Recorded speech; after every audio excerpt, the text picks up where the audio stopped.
The studio is quiet and serious. The camera's dimly lit, and Arionne Curry sits in a large black leather chair.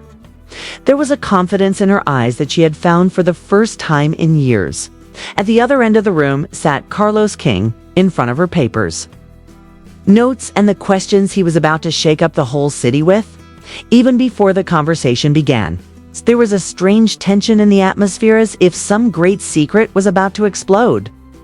Carlos began the interview with a deep breath, but Arionne Curry's eyes were far away, as if she were reliving every moment of her past for the first time. Arionne Curry has opened up about how she spent years in a relationship she didn't choose but was forced into. She explains that Martell always assured her that he couldn't leave her, that his heart was with Arionne Curry, that his house was just a liability, and that it was this lie that kept her imprisoned in a nameless relationship. Martell's greatest habit, she says, was to twist the truth in such a way that the person on the front side misunderstands himself. Arionne says that she too went in the opposite direction for years in the same game, thinking that maybe she is the one who is wrong. She is the weak one. She is the one who doesn't understand this relationship, right? Then the interview comes to a critical point, the secret the whole world is talking about. Carlos asks softly, "Arionne Curry, was that secret really about Martell's life?" Arionne Curry is silent for a moment, then softly says that every human has a life inside that they don't show the world. Martell was like that, a man who would only show what would benefit him. Arionne Curry gestured that she had witnessed many things that, if she spoke, would change the balance of Huntsville. But then she stopped, as if some part of her soul was still bound in fear. Meanwhile, Martell was watching the interview at home. There was terror in his eyes, his face was red, and his hands were trembling. Again and again, he would turn off the TV and listen to Arionne Curry as if every word was cutting him inside. Melody, whose name had not yet come up in the conversation, was watching the interview in her car. There was a settled calmness on her face, as if she had been waiting for this day for years. He smiled broadly and said, "After all, you have spoken meanwhile." The ratings graph in the network office was touching the sky.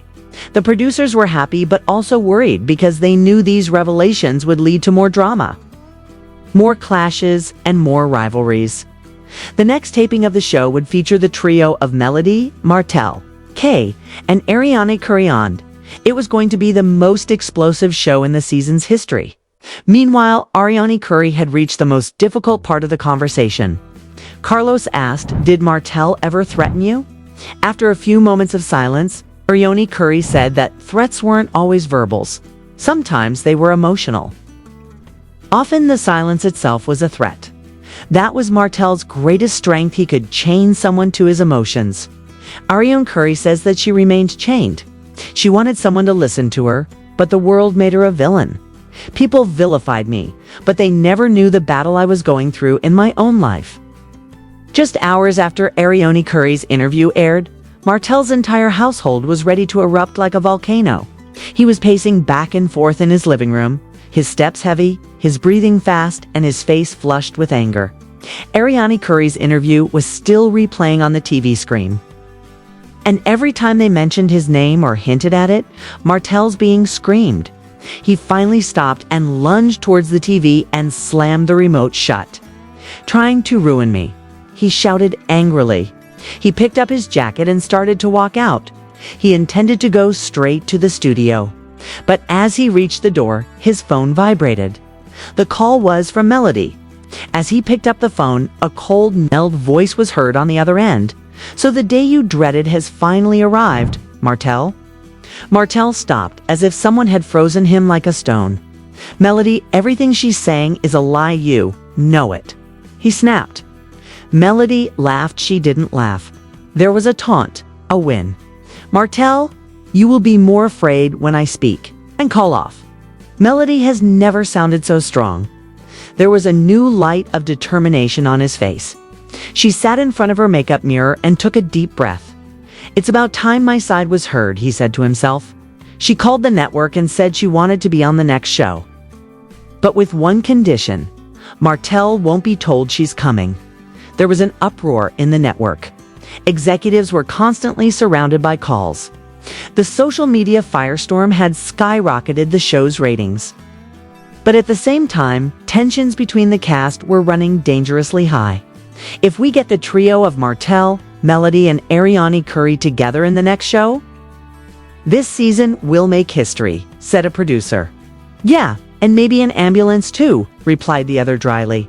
Finally decided all three will be brought together in the same show. But the configuration will be determined by the network. The main scene of the episode is that same evening the lights are on in the studio. The chairs are arranged and the atmosphere smells of restlessness. Arionne Curry was called first. She was more confident than ever, as if she had gotten over her fear. Today I'll go into more detail, more than I've ever told anyone, she says as she sits down. The producers' faces lit up. Then Martell entered without notice. He saw that Arionne Curry was already here, and his breath stopped. He headed straight for her, but the producers intervened. Let this show begin. You will talk later. What you're doing is going to cost you, Martell said, glaring at Arionne Curry. Arionne Curry replied without hesitation, I have already paid a lot. Now there is no question of fear. The producers hinted at the moment the door slowly opened, and in came Melody. The entire studio fell silent for a few moments. Martell's face drained of color. Arionne Curry also sat in surprise. Melody walked straight to her seat as if she were the queen and everyone was standing in court. The producer started recording. We are here today to reveal the truth. Everyone's. The first question asked of Melody. Melody, how do you see this whole thing? Melody said in a strong voice, this is not just a story of deception. It is a story of power, lies, and cruelty. And today, I will tell what no one has heard. Melody, you know that? Martell said eagerly. Melody raised her hand to stop him. Now it is my turn to speak. You have spoken too much. The camera focuses on Arionne Curry's face. She's looking at Melody questioningly, as if she wants to know what secrets she's about to reveal. The episode ends on a cliffhanger. Melody moves her mic a little closer and says, not only did Martell deceive us both, but he wasn't doing it all alone. The night was deep, but there was no sleep in Arionne's eyes. She was sitting on her bed, constantly staring at the ceiling, as if there was an answer written there. Outside air was coming in through the window, but the atmosphere in the room still felt suffocating. Her phone was bombarded with notifications, tweets, comments, memes, and unkind comments from people. She would look at the phone and then turn her face away. Every word reminded her of the wound she had been carrying for years. But today was different. Today she felt like she was changing instead of breaking. At that moment the door rang. Arionne Curry was shocked. She knew that no one came to her door unnecessarily at this time. She opened the door slowly, and there stood her friend Leila, a serious look on her face, as if she had brought some bad news. You have to see this, Leila said as she walked in. Arionne Curry confusedly picked up the mobile, and as he played the video, his heart stopped for a moment. The video featured Martell, a nightclub, drink in hand, and with him the people who had always been gossiping about him. But this time it wasn't just rumors. It's too obvious, too open, too ominous hints. People's conversations could be heard clearly, and Martell's manner was as if he was not trying to hide anything. Arionne Curry quickly turned off the video as if it contained some poison. Why does it self-harm whenever it gets into trouble? He said angrily. Because he knows. Every time someone saves him, Leila said. Yes. And often it was in person. Arionne Curry laughed sarcastically. Meanwhile, another piece of news. A recording of Carlos King's show had been leaked, in which he was talking about Martell's past. The leak spread all over the internet, and people started a new debate. Some people were saying that Arionne Curry was telling the truth. Some were saying that she just wanted attention. But this time there was something new. Carlos wasn't defending himself. His silence made the matter more suspicious. It's not all a coincidence. Someone is doing it behind the scenes. Arionne said softly. You're talking about Martell's ex-wife, Leila said. Arionne nodded. She has always controlled him. She has left him, but she still has a hold on him. Just then, Leela's phone rang, a name flashing on the screen that silenced them both. Martell. "This is for you," Leela said, extending the call to Arionne. Raven stared at the phone for a few moments, then picked up the call. There was silence on the other side. Just the sound of breathing.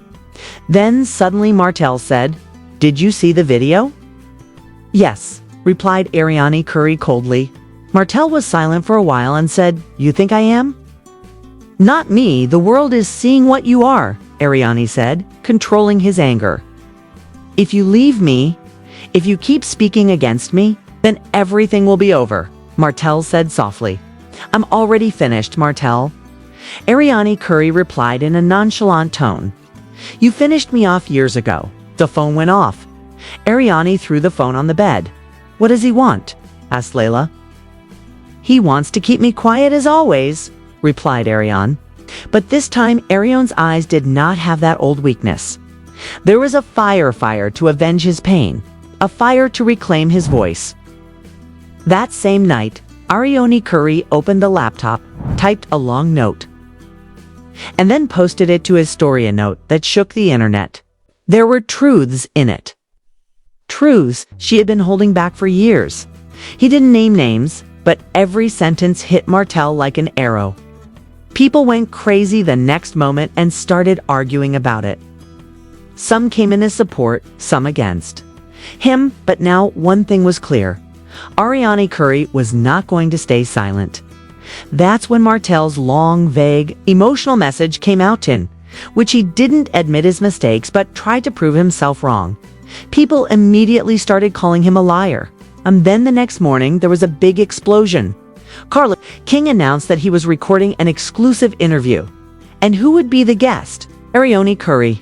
Finally, the moment everyone was waiting for was coming.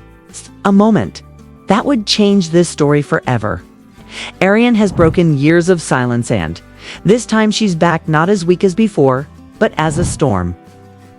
Martell's leaked videos, social media fires, Carlos King's silence, and the announcement of an exclusive interview have shaken up the entire season.